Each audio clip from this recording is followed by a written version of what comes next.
Olá, estamos aqui com o Tenente Coronel José Lisboa, chefe da 5ª Seção do Corpo de Bombeiros, que vai falar conosco sobre a situação geral da Grande Ilha do Estado de Maranhão nesse período chuvoso, como é que está o atendimento dele, como é que estão as ocorrências, e a gente está muito feliz que possa ter conseguido um tempo na agenda dele para estar aqui conosco na Rádio Imparcial. Bom dia, Tenente Coronel. Bom dia, Patrícia. Bom dia, João. Bom dia a todos. Então, é sempre um prazer estar aqui falando um pouquinho sobre o nosso trabalho e também fazendo aqueles alertas para a população, que é sempre importante, né? Tenente Coronel, como é que estão os atendimentos agora ali na região do Centro Histórico, por exemplo, né? Que a gente sabe que tem os casarões, tem as áreas de risco. Como é que está esse atendimento do Corpo de Bombeiros agora, nesse período? Certo, Patrícia, nós estamos vivenciando agora esse período chuvoso. Nós enfrentamos basicamente dois desastres aqui no Maranhão. O desastre da estiagem, que é vivido no segundo semestre, que nós finalizamos em dezembro, e agora no primeiro semestre, esse período chuvoso, causando alguns prejuízos para a população do Maranhão. O Centro Histórico é um ponto catalogado da Coordenadoria de Proteção Estadual de Defesa Civil. Por conta da presença dos casarões, né, nós temos centenas de casarões ali catalogados, 380 prédios, não só no Centro Histórico, mas naquela área ali próxima, também no centro, que nós acompanhamos a atualização do status de perigo que representa. Então, nós classificamos em médio, em baixo e alto risco. Então, hoje nós temos 100 casarões que estão catalogados, classificados nesse status de risco elevado. Essas estruturas acabam recebendo esse status por comprometimento tanto nas paredes, na fachada e também na cobertura, o que pode gerar um problema para as pessoas que dão fluxo naquele local. Portanto, nós levamos essa informação, principalmente aqueles órgãos que são protetores, que acompanham o nosso patrimônio histórico, e também os proprietários, uma vez que a maioria desses casarões é de propriedade privada. Então, como é que faz? A maioria deles é de propriedade privada. Como é que o Estado pode intervir nisso, né? Como é que pode haver esse controle? Bom, o governo do Estado ele já aplica algumas medidas para minimizar esses efeitos. Nós temos alguns projetos, inclusive já foram colocados em prática, estão também sendo acompanhados e colocados em práticas ao longo aí do tempo. A gente observa os casarões floridos, né? Agora eles estão recuperados no centro histórico. Nós temos esse projeto que você pode alugar um imóvel daqueles com preço bem mais baixo. Então, nós temos a iniciativa privada fazendo também essa adesão. Então, essa recuperação e esse aluguel do centro histórico tem minimizado esses problemas. Então, o governo ele aplica essas medidas para minimizar essa situação, que é delicada, mas que necessita do envolvimento de todos, não só daqueles órgãos que fazem o acompanhamento do nosso patrimônio histórico, mas também dos proprietários, que representam a maioria desses casarões. No começo do ano, nós tivemos um registro de ocorrência de queda lá dentro da Feira da Praia Grande, né? Mas depois foi constatado que foi fake news, né? Esse tipo de informação, de desinformação, atrapalha o trabalho de vocês? Bastante, Patrícia. A desinformação, né?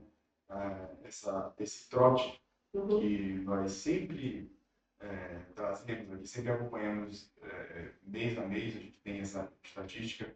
Isso atrapalha muito porque mobiliza um atendimento de emergência que poderia estar aguardando ou mesmo atendendo naquele momento uma ocorrência real.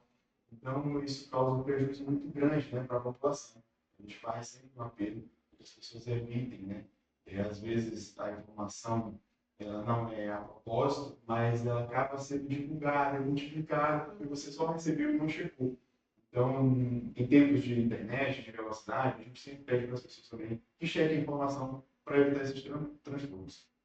Certo. E como é que está a situação geral do nosso estado, né? Quase todo o estado está chovendo bastante já.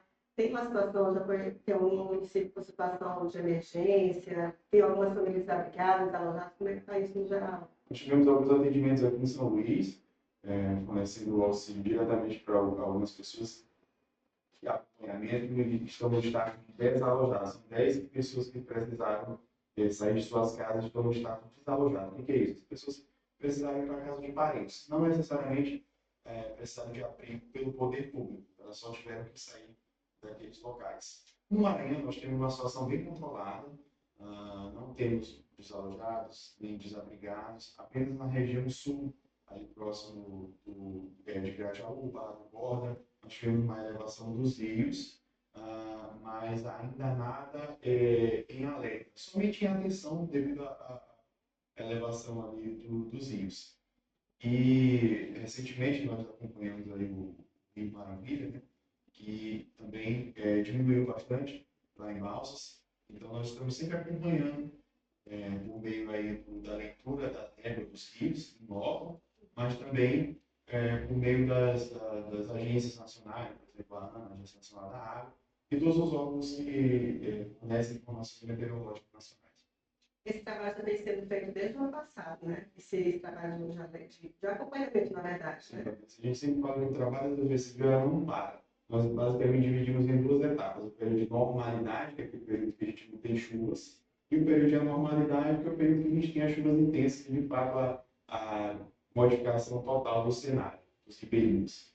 Então, nesse período de normalidade, que nós chamamos, nós aproveitamos para realizar os cursos, as capacitações para os agentes de defesa civil municipais.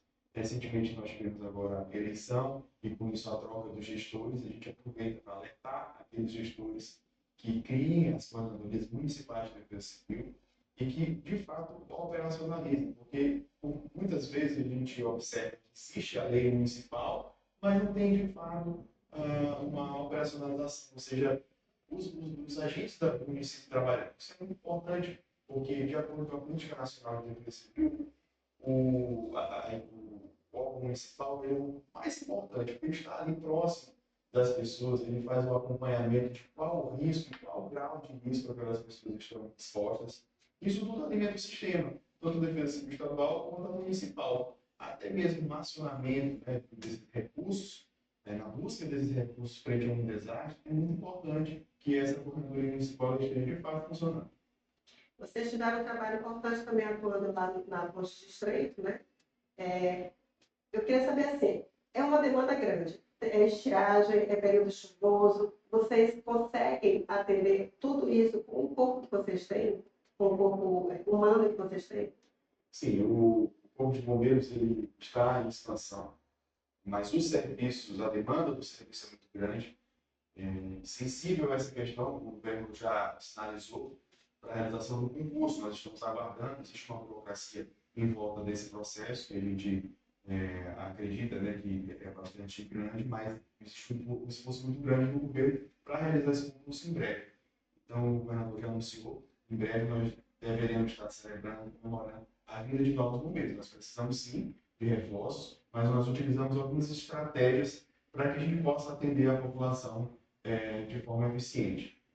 Nos últimos anos, nós realizamos a expansão das unidades operacionais. Então, hoje, nós estamos localizados estrategicamente por regiões, para melhor atender. Então, frente a um problema, frente a um desastre, ou seja, necessidade da população, nós mobilizamos equipes de outras regiões para reforçar o que aconteceu em Estreito.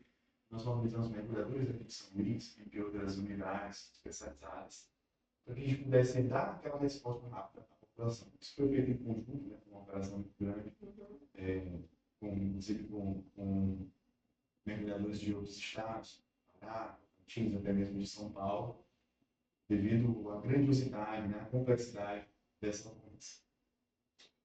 Nós tivemos no início do ano também pelo menos 2 registros de apagamento, né? Na cidade de São Luís, mas eu sei que as ocorrências elas são bem maiores que isso, né? Quantas ocorrências você já atendeu este ano? Olha, esse ano nós tivemos muita atividade de prevenção. Nós já chegamos a realizar mais de 1.500 abordagens. O que são essas abordagens? Nosso guarda-vida é treinado para identificar a ocorrência antes mesmo que ela aconteça. Então, assim, ano passado nós fizemos mais de 24 mil abordagens no ano inteiro. E aí, às vezes, a gente se pergunta, poxa, quantas vidas nós salvamos com essas 24 mil abordagens? A gente não sabe mais responder, mas a gente tem a certeza que foram inúmeras. E esse ano já foram 1.500 abordagens. Nosso guarda-vidas identifica aquele grupo de risco, como, por exemplo, jovens, ali na faixa etária de 15 a 25 anos, homens que se afogam 6 vezes mais que as mulheres. Então, nós identificamos esse comportamento de risco e realizamos as abordagens para evitar e minimizar que elas aconteçam. Estamos atentos, tanto fazendo abordagens com embarcações, quadriciclos, viaturas e mesmo a pé. Fazemos trabalho também com as crianças, que a ação que nós mais realizamos é a retirada de crianças desacompanhadas da água. Então, é algo que nos preocupa bastante e nós mobilizamos bastante esforços para fazer essa orientação aos pais. Os homens que são mais caros do que as mulheres, mas por que seria? O homem, ele é mais desafiador. Ele se coloca em situações muito mais perigosas, muito mais expostas ao afogamento, principalmente os jovens. Então, estatisticamente, eles estão presentes mais nas ocorrências de afogamento devido a esse comportamento mais desafiador natural do homem. Por isso, ele naturalmente se coloca em uma posição mais perigosa, mais exposta ao afogamento e, inevitavelmente, está mais presente nas ocorrências de afogamento.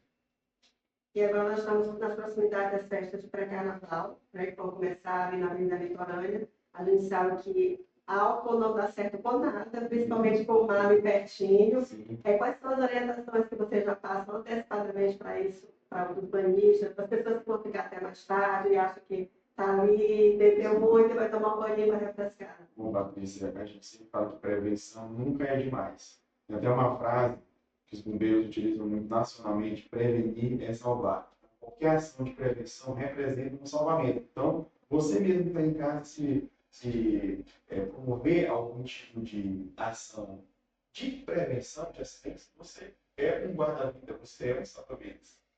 Então, pensando nisso, nós colocamos em prática diversas atividades, inclusive na internet.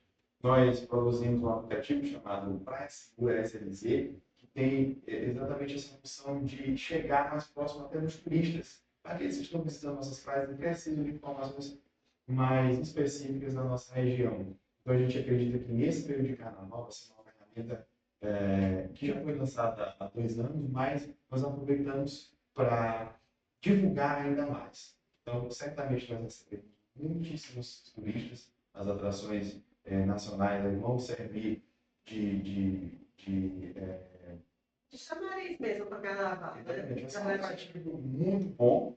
Então, a gente vai ter esse cenário bastante cheio aqui em São Luís. Então, esse aplicativo vai levar essa informação exatamente para esse grupo de pessoas que vai precisar desse alerta. Nós temos um mecanismo no nosso aplicativo que você pode apertar um botão e essa informação de emergência ela vai chegar ao nosso serviço de socorro. E por geolocalização, a gente vai conseguir ter essa informação mais rápida. Então, é um mecanismo fantástico que é alinhado aí às outras nossas atividades, como patrulha aérea, conjunto com o CDA, atividades de embarcação, né, e também as nossas patrulhas na praia. A gente acredita que vai levar essa informação de prevenção e também de ação mesmo, de intervir, caso seja necessário. Só para a gente finalizar, a gente sabe que o Corpo de Bombeiros ele atua em muitas áreas, né? Não é só afogamento, não é só resgate, é muita coisa. Nesse período chuvoso, é comum também acontecerem muitos acidentes, assim, choque elétrico, a pessoa está dirigindo na chuva e está muito rápido, acontece aquele acidente. Quais são as orientações gerais que você dá, que o Corpo de Bombeiros dá, especialmente para esse período chuvoso, para que as pessoas não se coloquem nisso? Certo. Em relação ao choque elétrico, nós sempre recomendamos que em casa, partindo de casa, sempre as pessoas promovam a recuperação e a manutenção de sua rede elétrica. É comum que hoje em dia nós sejamos cada vez mais dependentes dos aparelhos. Isso acaba sobrecarregando a nossa rede elétrica. Não há um acompanhamento, né, uma revisão que dimensione corretamente a nossa rede elétrica. Então, por isso, nós temos muitas ocorrências de sobrecarga.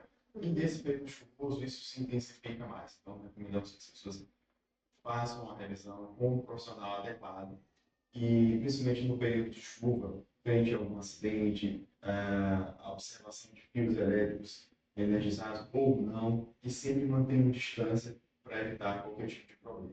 Sobre o trânsito, alagamentos, nós temos vias públicas alagadas, sempre é importante esperar um pouco passar a chuva, essa água vai escoar naturalmente, e que evitem transitar com aquela água ali mais ou menos no nível da metade do pneu. Isso sempre vai ocasionar um problema. Então é melhor esperar um pouquinho, essa água vai escoar para que você passe com segurança.